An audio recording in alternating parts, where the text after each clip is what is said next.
दीन भुवन को शुद्ध करे आशा दीन उपदेशाकर देखो जन्म में आवाज परवानित परवानित से शत्रु में जिसकी बैठा कैसे शांति मिले शत्रु में जिसकी बैठा कैसे शांति मिले।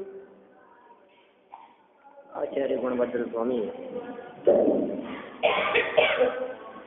मायाचार के त्याग की प्रेरणा। मायाचार न करने की बात यहाँ कह रहे हैं कि मायाचार और छल करने से जगत में कितने जीवों के साथ में अनर्थ होता हुआ न देखा गया। मान सम्मान यश प्रतिष्ठा आदि सभी कुछ धूल धूमिल हो जाती है और छल से हमेशा किसी व्यक्ति को बेवकूफ नहीं बनाया जा सकता है। हमारे कार्यों की सिद्धि भी छल से नहीं होती, पूर्व पुण्योदय से होती है। पता नहीं कैसा स्वरूप है इस सीधी सादी बातों को भी जब तक नमक मिर्च लगा के नहीं कहा जाए तब तक उसको सुनाने में मजा ही नहीं आता। जगत के जीवों का ऐसा ही स्वरूप दिखता है। बहुत सीधी सरल सी बात है, सीधी सीधी सी घटना है और जब तक उसकी दो की चार करके इधर उधर की मिर्च मसाला मिला करके उसको नहीं बखान किया जाए तब तक लगता ही नहीं है कि किसी विषय के बारे में कुछ कहा गया है, कुछ प्रतिपादन किया गया है। मिलावटी स्वाद लेने की आदत पड़ी, मिलावटी स्वाद की आदत, ये बात है, इसलिए ऐसा होता है। यहाँ इन्होंने युधिष्ठिर आदि का उदाहरण देकर के रावण के भांजे मारीची, युधिष्ठिर, इन सब के उदाहरण से इस बात को किया कि देखो भाई, सत्यवादी धर्मराज युधिष्ठिर भी अश्वत्थामा हाथों नरोवा कुंजरोवा ऐसे कथन करने पर कि मैं जानता नहीं हूँ, आदमी मरा कि जानवर मरा, इस तरह से मायाचारी में परिणाम रखकर उन्होंने अपने आप को ही लज्जित किया। और ये कह रहे हैं आगे, देखिए आप, ये बहुत गुणों का घात करने वाला है। इस मायाचार रूप वचन से मलिन हुआ, उन्हें अपने मित्रों में नीचा देखना पड़ा, इसलिए थोड़ा भी मायाचार बहुत गुणों का घात करने वाला। मायाचार यदि थोड़ा बहुत भी होगा तो बहुत गुणों का घात हो जाएगा। अल्प गुणों का घात करने वाला नहीं, बहुत गुणों का घात करने वाला है, नुकसान ही पहुंचाने वाला है। और माया त्रियग से इस बात को यदि गहराई से देख लेवे तो चतुर्गति में सर्वाधिक दुख त्रियंच गति में है। नरक गति में ज्यादा दुख नहीं है, ज्यादा दुख त्रियंच गति में है, नरक से भी ज्यादा। आपको एकदम ऐसा लग रहा है कि क्या कह रहे हो आप, लेकिन भाई हम आप ही से पूछते हैं कि नरक में ज्यादा दुख है कि निगोद में? निगोद में बात है, नरक में ज्यादा दुख है या निगोद में? निगोद में। तो लेकिन निगोद कौन सी गति में है? कि निगोद तो त्रियंच गति में। निगोदिया जीव कौन सी गति के जीव हैं? त्रियंच गति के जीव। तो सभी निगोदिया जीव त्रियंच गति के जीव हैं। तो फिर निगोद दशा में अधिक दुख होने का मतलब त्रियंच गति में ज्यादा दुख हो गया ना। तो हमें बताओ कि त्रियंच गति में ये जीव जाता क्यों है?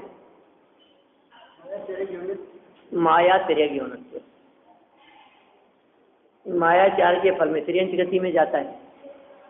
और तिर्यंच गति में सबसे ज़्यादा दुख है। तो जिस जीव को निगोद में न जाना हो, जिस गति को अत्यंत दुख भोगने के स्थान तिर्यंच अवस्था को प्राप्त न करना हो, यहाँ कहते हैं उन जीवों को मायाचार नहीं करना चाहिए, मायाचार से बचकर रहना चाहिए, सरलता होनी चाहिए, हृदय की सरलता, अंतरंग और बहिरंग सरलता, उसका नाम है निर्माया, मायाचार से रहित होना। देखिए क्या कह रहे हैं, 206 नंबर पेज पर 222 नंबर छंद से अपन बढ़ेंगे आगे। वसंत चिल्का छंद।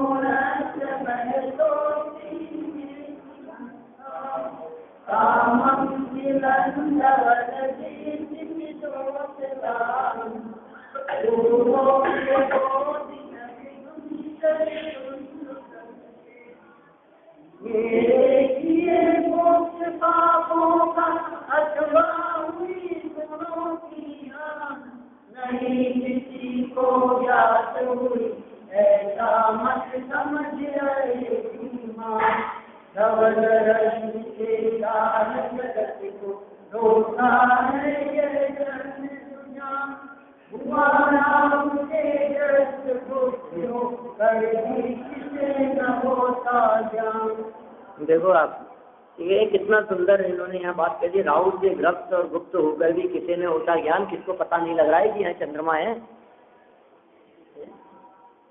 सबको पता लग रहा है कि राहु से ग्रसित होकर के भी राहु ने उसको ग्रास बना लिया। चंद्रमा के विमान को ढकने वाला है राहु, और सूर्य के विमान को ग्रस लेता है केतु। ग्रस लेने का अर्थ उसे ढक देना, ढक देने का मतलब है प्रकट न होना, इसका मतलब मालूम न चलना। क्या? तो यदि वो मालूम नहीं चल रहा है तो भी जगत में कौन ऐसा है जिसे मालूम नहीं है? सबको पता है यहाँ चंद्रमा है। कदाचित चंद्रमा ऐसा सोचे कि मुझे तो राहु ने ढक लिया है, अब किसी को पता ही नहीं लगेगा, मैं तो छिप गया। तो कह रहे हैं भैया ऐसा छिपना होता नहीं है, सबको पता होता है। तो आप जो मायाचारी कर रहे हो, इस मायाचारी का जगत के जीवों को पता न होवे, ऐसा होता ही नहीं है। जगत के जीव भी उस मायाचारी को बराबर जानते हैं, उनकी पकड़ में आ जाती है।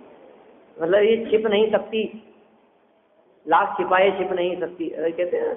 मतलब आप कितना भी कोशिश करो, लेकिन वो प्रकट हुए बिना रह नहीं सकती वो बात।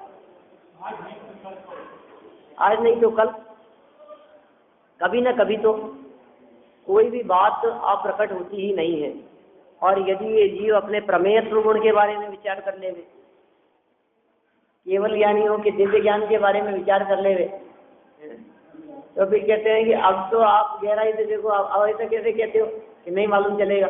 अनंत से केवल ज्ञानी परमात्मा ऐसे हैं जिनके ज्ञान में वो बात झलक रही है। एक दो नहीं, अनंत केवल ज्ञानी परमात्माओं के ज्ञान में वो बात झलक रही है। हम किससे छिपाना चाहते हैं, किससे बचाना चाहते हैं, और हम कहते हैं दूसरे को किसी को कहना मत। आपको एक बात बताता हूँ, किसी को कहना मत। तुम ऐसी बात कह क्यों रहे हो जो किसी को नहीं कहनी है? और जिस तरह से तुमने किसी और को ये बात कह दी, यह कहकर कि कहना मत, वैसे किसी को और को कह देता है कि किसी को कहना मत। वो किसी और को कह देता है कि देखो मैं एक बात कहता हूँ, आप किसी को कहना मत। सबको खबर हो जाती है क्या? और सब ये समझते हैं कि किसी को खबर नहीं है।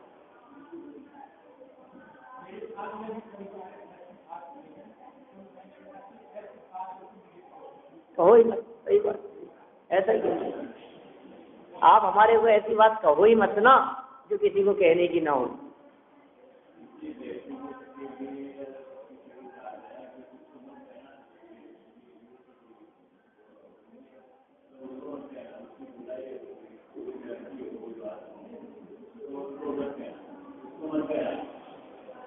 भाई लेकिन हमसे ये बात कहना चाहते हैं कि आप ऐसी बात कहते ही क्यों हो जो किसी को कानों में सुनने में अच्छी न लगे।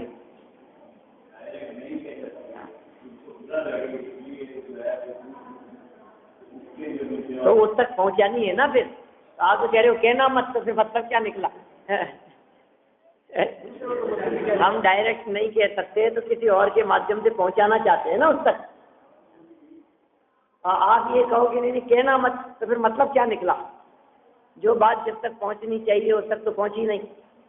भाई यहाँ तो ये कह रहे हैं, मन में होए तो वचन उचरिए, वचन होए तो तन तो करिए। और फिर इसके नीचे वाली लाइन में कह दिया, करिए सरल सिंह जोग अपने देख निर्मल आरती। अपने तीनों योगों को, मन वचन कायादि को इतना सरल कर लो, इतना निर्मल कर लो कि देख निर्मल आरती। आरती माने होता है दर्पण। उसको देखने पर, दर्पण को देखने पर जैसा चेहरा होता है वैसा ही उसमें झलकता है। इतनी सरलता होती है, जो सामने आएगा उसे निर्विकल्प वितराग भाव से वैसा ही झलकाएगा। रोता हुआ आएगा तो रोता ही दिखेगा, और हंसता आएगा तो हंसता ही दिखेगा। आप ऐसे दर्पणों की भी बात कर सकते हैं कि रोता जाए और हंसता दिखे। वो दर्पण की विकृति है,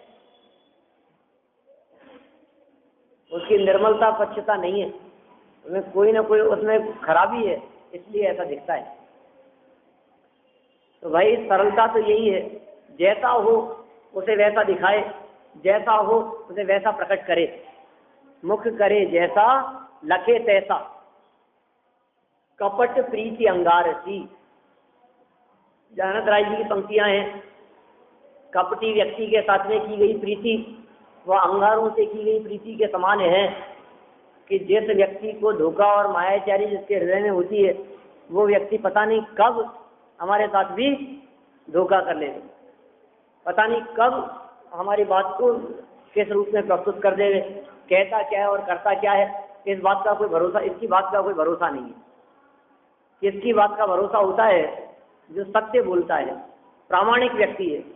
किसी भी बात की प्रामाणिकता इस पर निर्भर करती है कि इस बात को कहने वाला कौन है, किसने कही है ये बात। जनाब उन्होंने, अरे यार आप ही किसकी बातों में आ रहे हो, जो उन्होंने कही है। और ये बात सेठ वचन प्रमाणम, किसने कही है? ये चीखे को तोड़ने से आकाशगामिनी विद्या, सेठ ने। आपको शंका करने की जरूरत नहीं। ये बात किसकी कही हुई है? कि दिगंबर मुनिराजों की कही हुई है। क्यों? मान लो आप, सच्ची है ये बात। दिगंबर मुनिराजों की बात झूठी नहीं होती, आगम की बात असत्य नहीं होती, क्योंकि दिगंबर मुनिराज सत्य महाव्रत के धनी होते हैं। वे जो कहते हैं वे सच्ची बोलते हैं। जीव जुदा पुद्गल जुदा यदि वे कह रहे हैं तो सच्ची बात है। वे यदि ये कह रहे हैं ऐसा होगा, ऐसा हो गया है, तो आप इसके अंदर कोई शंका नहीं करें, ये परम सत्य है, इसमें कोई गुंजाइश नहीं है कहीं भी फेरफार की। उनका हृदय इतना सरल है कि उनके हृदय में जो बात होती है वही बाहर निकलती है, वाणी में आती है, और जैसा बोलते हैं वैसा ही उनका जीवन दिखाई देता है। दिन रात आत्मा का चिंतन, मृदु संभाषण में वही कथन, निर्वस्त्र दिगंबर काया से भी प्रकट हो रहा अंतर मन। बोलो, अंदर में क्या चल रहा है, मन में क्या चल रहा है? दिन रात आत्मा का चिंतन, दिन रात आत्मा का चिंतन चलता है। और संभाषण मतलब वाणी में, भाषा में क्या निकलेगी बात? जिसका चिंतन करते हैं वहां से बाहर आने के बाद में वही बात निकलती है, वही बात निकले बिना रहती नहीं है। जो व्यक्ति जहाँ से आते हैं वहाँ की चर्चा उनके दिलो दिमाग में घूमती रहती है। महीने भर के लिए कहीं बाहर जाकर के आए तो आने के बाद में उनके मुंह से वहाँ की बातें न निकले, ऐसा होता ही नहीं। वहाँ ऐसा होता था, यहाँ वहाँ ऐसा था, हम ऐसा करते थे, ऐसा वही बात निकलती है, तो आएगी ना वो बात जबान पर। तो जो व्यक्ति विषय कषायों में रचे पचे रहते हैं उनकी वाणी में बात निकलती है, तो विषय कषायों की बात निकलती है। और जो वस्तु स्वरूप के चिंतन मनन में लगे रहते हैं, जिनके चिंतन में, जिनके अंतरंग में वस्तु स्वरूप की बात चलती है, उनकी वाणी में भी क्या निकलेगा? मृदु संभाषण में वही कथन। और फिर उनके जीवन में क्या दिखाई देता है? जैसा सोचते हैं, जैसा बोलते हैं, तो जीवन में और कुछ दिखेगा कि नहीं? जैसा सोचते और बोलते हैं, निर्वस्त्र दिगंबर काया से भी प्रकट हो रहा। क्या प्रकट हो रहा है? कि जो उनके अंतरंग में था वही बात उनके बाहर में भी प्रकट होती हुई दिखाई दे रही है। अंदर में वीतरागता और बाहर में भी वीतरागता। अंदर में निर्विकारपना, बाहर में भी निर्विकारपना। अंदर में सुख शांति और बाहरी मुख मुद्रा को देख करके ऐसे लगता है मुख चंद्र से अमृत जरे।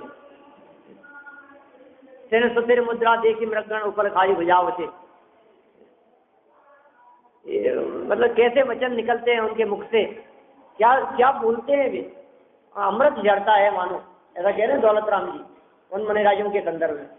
तो जो मुनिराज अपने अस्थि की मस्ती में झूमते हों, अपने स्वभाव का अवलंबन लेकर के अतीन्द्रिय आनंद का रसपान करते हों, उनकी वाणी और उनकी काया से भी वैसी ही बातें झलकती हुई दिखाई देती है।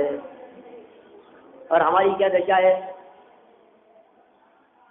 यह पुष्प सुकोमल कितना है, तन में माया कुछ शेष नहीं।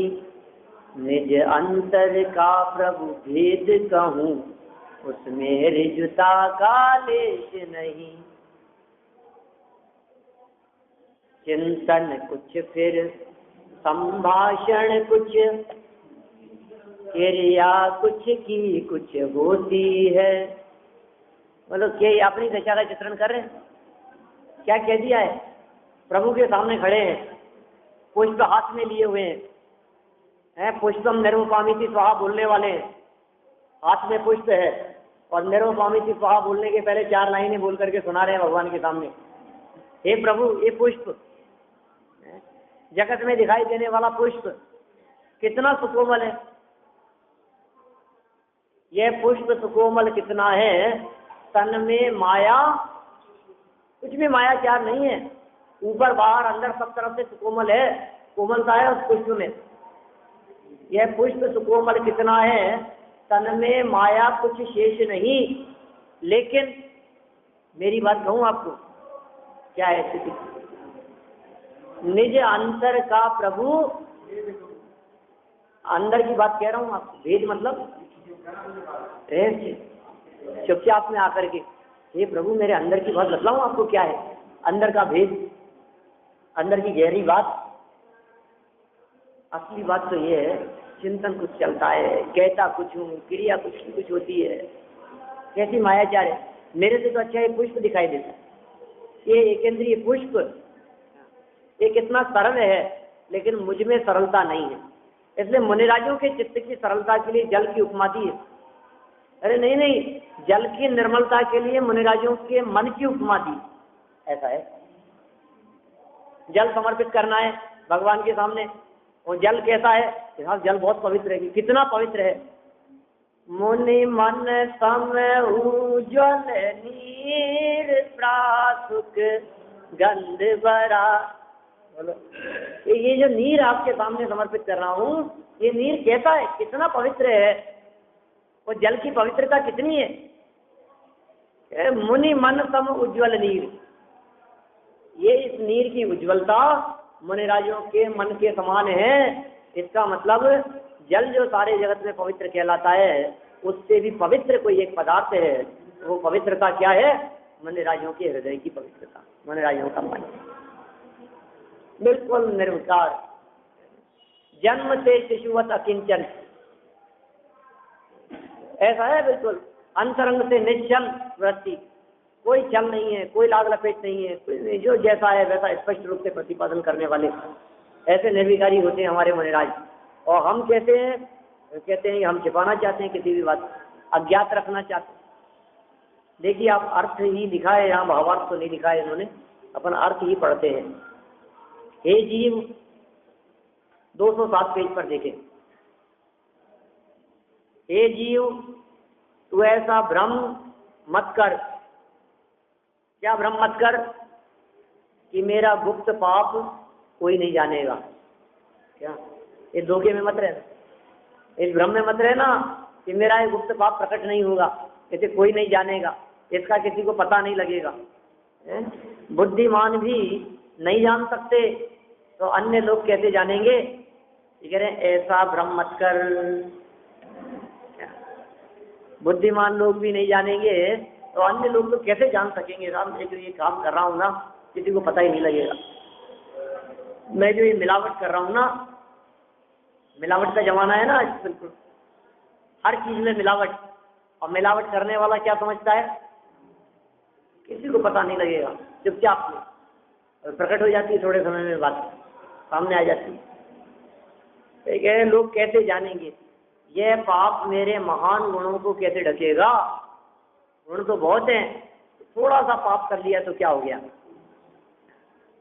लेकिन साफ साफ लिख दिया है वहां ध्यानत राय जी ने, मुख करे जैसा लखे तैसा। जगत में जो कहावतें चलती है, जैसा करेगा वैसा भरेगा, ये मायाचारियों के ऊपर स्पष्ट लागू होती है बात। जैसा करोगे वैसा फल मिलेगा। मायाचारी व्यक्ति मायाचारी में ही फंस जाता है। जैसे ऐसा भी कहते हैं ना, जो दूसरों के लिए गड्ढा खोदता है वो खुद ही उसी में गिर जाता है। देख लो आप, सबकी ऐसी दशा है, जो जैसा होता है वो उसी में मरता है। जो जिस काम में लगा रहता है ना, वो उसी में फंसता है, उसी में मरता है। जो दूसरों को गोली से मारता है वो खुद ही गोलियां खा करके मर जाता है। जो दूसरों को जहर देता है, जहर खा करके उसके प्राणांत होते हैं। माने दूसरे के साथ यदि आप गलत करेंगे तो निश्चित रूप से आपके साथ भी गलत होगा ही होगा। इसलिए परिणामों की निर्मलता की चर्चा है यहाँ से। इसलिए वो जो बात कही ना, कौन सी, मन को पवित्र रखने की बात कही है। मन में होए तो वचन उचरिए, वचन होए तो संतो करिए, करिए सरल सिंह योग। ये पंक्ति बहुत मार्मिक है। करिए सरल सिंह योग कह करके कहना चाहते हैं, मन को पवित्र बनाओ, मन में कोई खोटा भाव आवे ही नहीं, मन में किसी के बारे में गलत सोचे ही नहीं।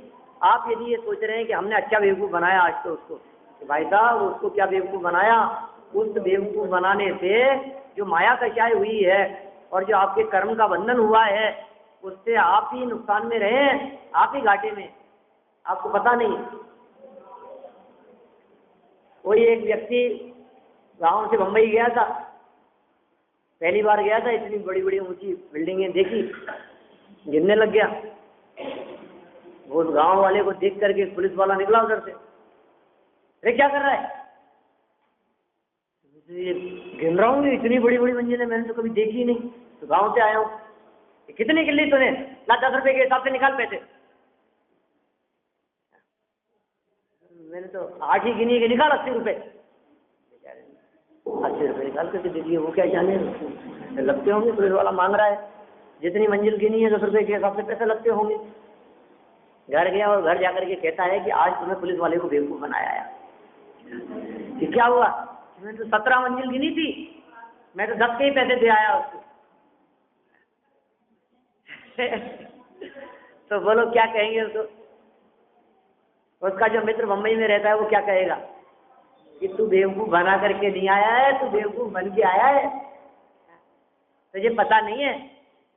तो तेरे को ऐसा लग रहा है कि मैंने दूसरे को बेवकूफ बना दिया, तो लग तो ऐसा ही रहा है ना उसको कि मैंने बेवकूफ बना दी। मैंने 17 मंजिल गिन ली है, उसको मैंने 8 ही बता दी, बना दिया ना उसको बेवकूफ। ये तो खुद बेवकूफ बन गया है, इस बात की खबर तुझे नहीं है। आप दूसरे को नुकसान पहुंचाना चाहेंगे तो स्वयं का कितना नुकसान हो जाएगा इस बात की हमें खबर नहीं है। बहुत पहले एक कहानी पढ़ी थी, एक कुम्हार था और एक किसान था। वो दोनों मित्र थे, गांव में रहते थे। किसान फल सब्जियां उगाता था, कुम्हार घड़े बनाता था। दोनों के पास में एक ऊंट था, या दोनों ने एक ऊंट किराए पर लिया, और किसान ने अपनी फल सब्जियां और उसने अपने घड़े दोनों ही ऊंट की पीठ पर लादे। एक साइड सब्जियां थी, दूसरी साइड घड़े थे। जाने लगे। किसान आगे चल रहा था, कुम्हार पीछे चल रहा था। धीरे धीरे चलते चलते शहर की तरफ जाते जाते रास्ते में उस ऊंट को फल सब्जियों की कुछ खुशबू आने लगी। क्या पीछे मुड़ करके देखा तो पीठ पर फल सब्जियां थी। फल सब्जियां खाने लगा। अब जब वो फल सब्जी खा रहा था तो पीछे जो कुम्हार चल रहा था उसके मन में आया, मेरे क्या फर्क पड़ता है, खाने से कोई बात नहीं, क्या फर्क पड़ने वाला है, उसकी सब्जियां हैं, थोड़ा बहुत खा लेगा तो क्या फर्क पड़ेगा, चुपचाप चलने दो। चलते रहे और जब चुपचाप चलते चलते थोड़ा सा आगे बढ़े तो एकदम धड़ाम से आवाज आई। क्या और उसने किसान ने पीछे मुड़ करके देखा तो क्या देखा कि फल सब्जियां थोड़ी बहुत ऊंट के माध्यम से खा लेने से इधर जो वजन कम हो गया था और इधर घड़ों का जो वजन बढ़ गया था, एकदम धड़ाम से सारे घड़े गिरे और सब फूट गए और जो सब्जियां थी वे सब के सब सब्जियां उन घड़ों के ऊपर सुरक्षित आकर के पड़ गई। वो ऐसा सोचता था इसमें मेरा क्या बिगड़ रहा है, मेरे को क्या नुकसान है, उसका नुकसान होता है तो होने दो। लेकिन आपने दूसरों के नुकसान के बारे में विचार किया और स्वयं के बारे में न सोचा तो स्वयं का कितना बड़ा नुकसान हो गया। उसकी तो फिर सब्जियां सुरक्षित रह गई, लेकिन इसके तो सारे के सारे घड़े ही टूट गए। जैसा दूसरे के साथ में करेगा उसका फल मिलेगा। कहते हैं ना, इस जन्म में ना मिले पर भव में मिलता है, अपने पुण्य और पाप का फल सबको मिलता है। भले ही ना मिले इस जन्म में पर भव में मिलेगा। अभी ना मिले तो क्या हुआ, कभी ना कभी तो मिलेगा। ऐसा होता है क्या कि हम करें कुछ और उसका फल मिले नहीं? फल तो परिणामों का लगता है। आपने क्या सोचा, आपने क्या चिंतन किया, आपके मन में क्या चल रहा है, इन कर्मों को सब पता लग जाता है कि आपके मन में क्या चल रहा है। मैंने वो 2 दिन पहले कही थी ना वो बात, उसकी फोटो वाली बात। मन को कैसे पढ़ लेता है, मेरे को अभी तक उसमें आश्चर्य लगता है ये क्या चक्कर है। मैंने मन में सोचा है और ये निर्जीव अजीव अचेतन ये कैसे पढ़ लेता है कि मैंने क्या सोचा है। बोलो कुछ समझ में नहीं आता ये चक्कर क्या है। और 50 बार करके देख लिया, ये समझ में नहीं आता ये आगे होता कैसे है? मैं क्या सोच रहा हूँ ये इसको कैसे पता लग रहा है, ये मन को कैसे पढ़ रहा है। बहुत विचार करके देख लिया लेकिन समझ में नहीं आ रही कुछ बात। एक ही बात समझ में आ रही है, ये पुद्गलों की भी ऐसी स्वतंत्र योग्यता है। जाने क्या रहस्य है इसके पीछे। कोई बात कह दी हो, अपनी आंखों को पढ़ लेता हो, या आंखों को पढ़ने में भी उसमें तो 6 एक साथ दिख रहे हैं, मन में सोचा है कुछ, वो उसने कैसे बता दिया मन में सोची हुई बात को। तो फिर कर्म क्यों नहीं सोच पाएंगे? मतलब कर्म तो बहुत सूक्ष्म है। कर्मों की गणना और कर्मों की गणित तो अलग प्रकार से चलती है। हम क्या सोच रहे हैं तुरंत कर्म बन रहे हैं, हमारे क्या विचार चल रहे हैं तुरंत कर्म बन रहे हैं। टाइम भेद है ही नहीं। जगह जगह दुकानों पर लिखा रहता है आज नगद कल उधार। तो हम तो ये कह रहे हैं कि कल भी उधार का काम नहीं, वो कल कभी आता ही नहीं है ना। यहाँ तो सब काम नगद है। कर्म का जो बंधन है वो बंधन में पराधीनता नहीं है। जगत में दिखने वाली सजा कानून के माध्यम से मिलने वाली, उसमें भले देर हो सकती है, लेकिन यहाँ तो तुरंत ही सजा मिल गई। एक चोर को पकड़ने में 4 दिन लग सकते हैं, 40 दिन लग सकते हैं और 4 साल तक भी पकड़ में नहीं आवे। लेकिन चोरी करने पर नहीं, करने के परिणामों मात्र में ही कर्म ने तो तुरंत ही बांध लिया। कर्मों की हथकड़ी तो तुरंत लग गई। और हमारे वर्तमान परिणामों से इतना उतार चढ़ाव और इतने परिवर्तन हो जाते हैं कि हमें पता भी नहीं लगता कि वे कर्म कब बंध जाते हैं, कब बदल जाते हैं, कब उनमें उतार चढ़ाव हो जाता है, कब कैसा परिवर्तन हो जाता है, हमें पता ही नहीं लगता। हम तो सोचते हैं कि कुछ भी नहीं हुआ और अंदर ही अंदर में सारी दुनिया बदल जाती है, खेल बदल जाता है पूरा। संक्रमित हो जाते हैं वे कर्म, परिवर्तित हो जाते हैं। नीचे से ऊपर तक अनेक प्रकार के उतार चढ़ाव देखे जाते हैं परिणामों के आधार पर। पुरुषार्थ सिद्धि उपाय में इस तरह के बहुत सारे प्रकरण दिए हैं। जब अपन ने पढ़ा था तब तो देखा ही था लेकिन आप उसमें 40-45 के आसपास की जो गाथाएं हैं, श्लोक हैं, छंद हैं, आप उनको पढ़ करके देखें। इस प्रकार से चर्चा की है, एक व्यक्ति ने दूसरे व्यक्ति को मारने की प्लानिंग की और 10 बार उसको मारने की प्लानिंग करता रहा, और हो सकता है कि वो उसको मार ही न सके, लेकिन उसको मारने की सजा वो भोग भी चुका है, उसका फल भोग चुका है। ऐसे 10-10 प्रकार से चर्चाएं की है वहां। ऐसी परिस्थिति को जगत में तो कहते हैं अंधा कानून। अमिताभ बच्चन की पिक्चर थी, उसको उम्र कैद की सजा भी मिल गई। किस लिए मिल गई? ये तुमने हत्या की है उसकी, उम्र कैद की सजा मिल गई उसको। और फिर उसके बाद में क्या हुआ? वो मरा तो था ही नहीं। अब जेल से छूटने के बाद में फिर वर्षों बाद में उसने उसको मारा, और मारने के बाद में दोबारा केस चला, दोबारा सजा की बात आई। उसने कहा जिसको मारने की सजा मैं पहले भोग चुका हूँ, क्या दोबारा कैसे वही सजा मेरे को दोबारा मिल रही? पहले मरा ही नहीं था ना वो व्यक्ति, उसको मारने की सजा भोग ली ना मैंने। ऐसा कानून जगत में तो अंधा कहलाता है, लेकिन प्रकृति में ऐसा कानून अंधा नहीं है। क्यों? क्योंकि भले ही आपने प्रैक्टिकली उसको मारा न हो, लेकिन मारने का परिणाम तो कर ही लिया था, और फल मारने का नहीं, मारने के परिणामों का लगता है। जगह जगह ऐसी बातें लिखी रहती है, फल तो परिणामों का लगता है। यहाँ लिखा है फल तो परिणामों का लगता है, और परिणामों की तो हम संभाल करते नहीं है, हम तो क्रिया सुधारने में लगे, परिणाम सुधारते हैं। एक सेठ था, चंदन का व्यापार था, और उसका स्वर्गवास हो जाने पर उसके बेटे ने व्यापार संभाल लिया।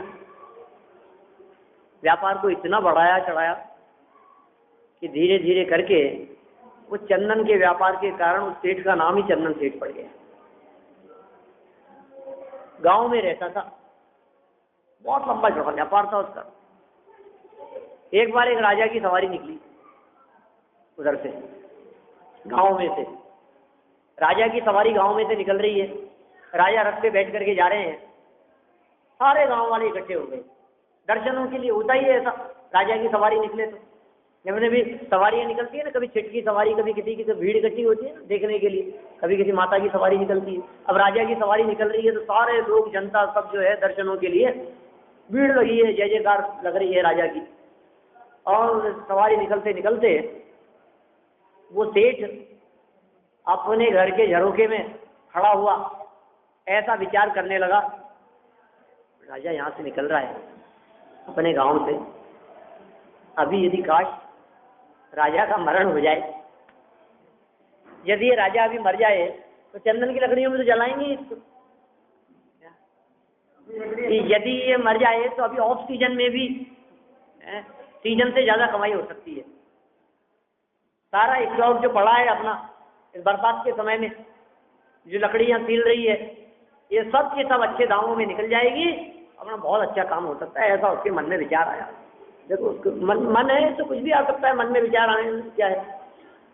उसको ऐसा विचार आया, लेकिन उसी समय राजा उधर से गुजर रहा था, राजा की दृष्टि सेठ पर पड़ी। सेठ ने ऊपर से नमस्कार किया राजा को। राजा ने मंत्री के कान में कहा, ये जो सेठ है ना, क्या कल सुबह सेठ को बुला करके फांसी पे चढ़ा दो। क्या सोचा उसने?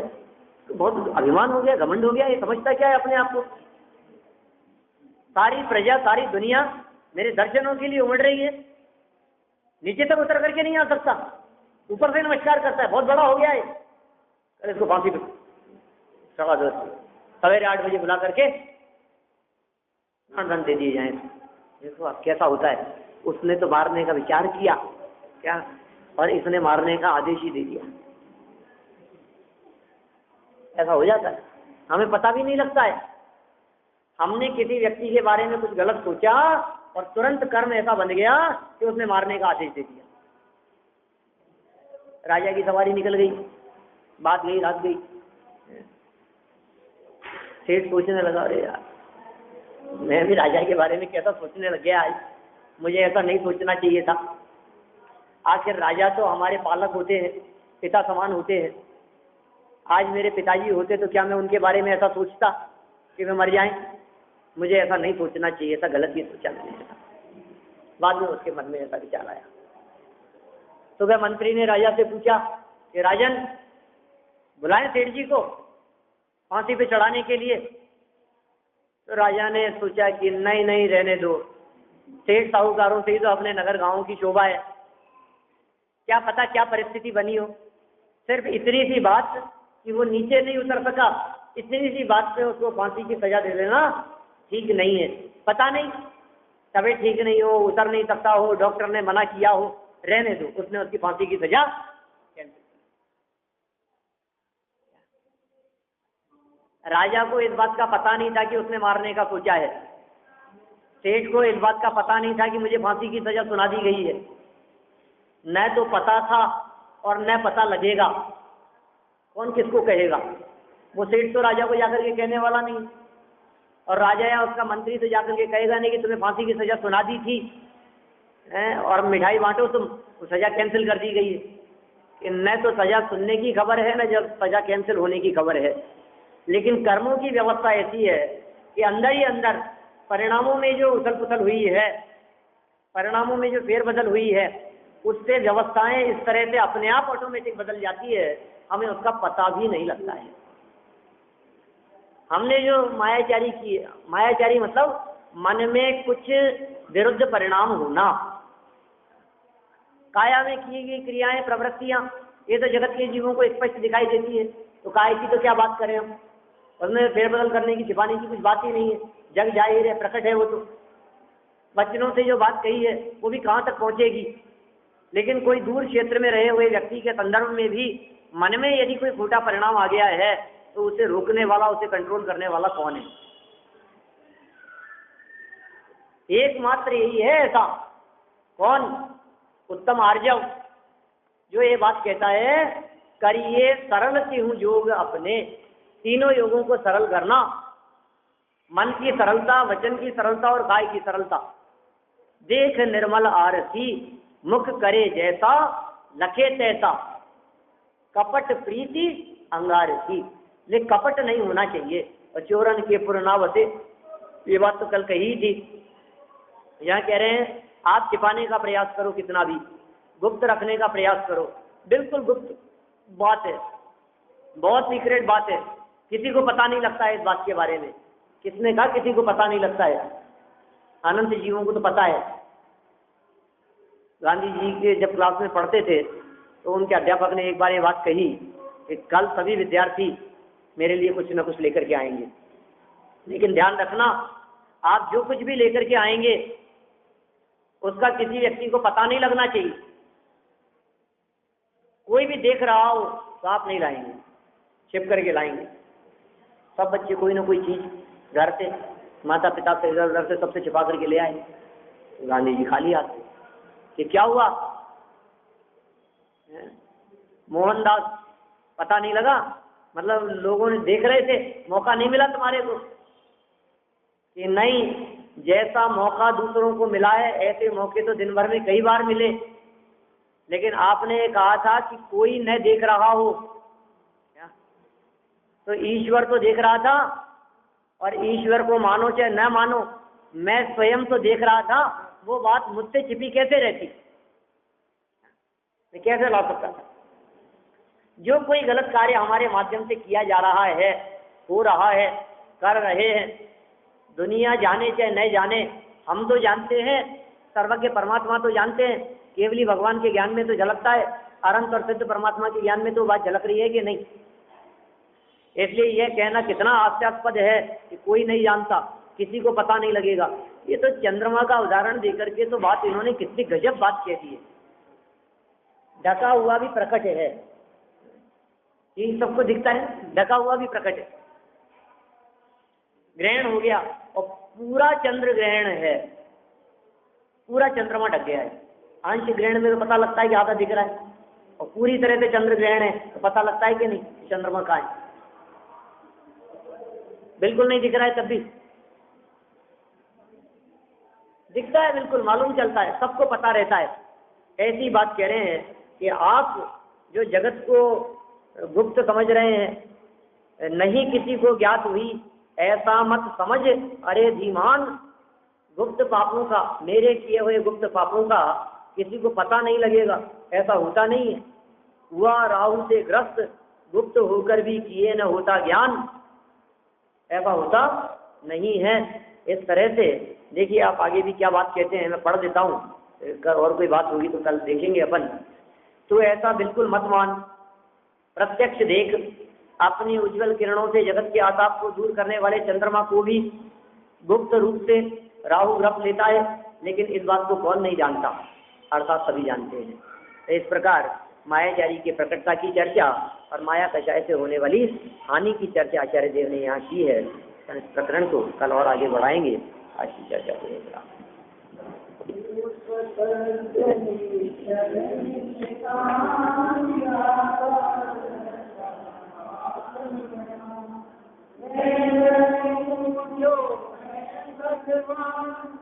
जो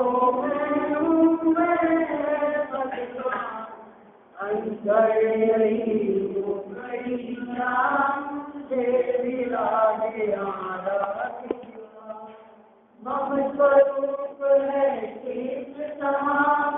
अमित सुख दुख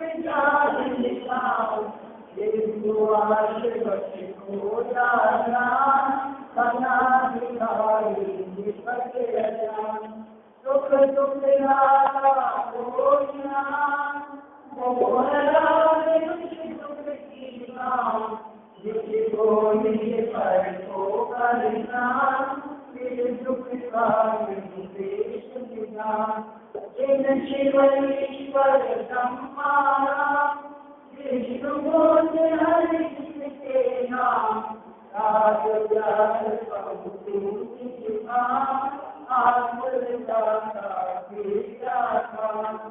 होता स्वयं जगत परिणाम मैं जगता दूर हटो पर परिणाम दूर हटो पर परिणाम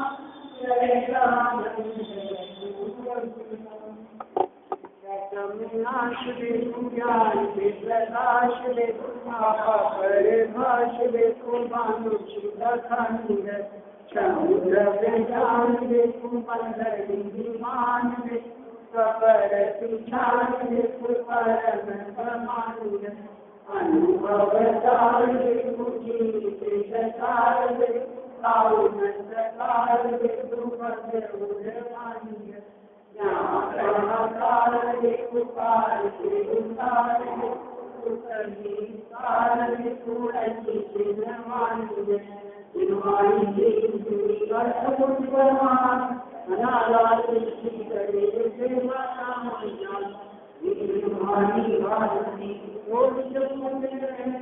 जो तेरा जवानी के ध्यान से मुझे रोका हो तो वाणी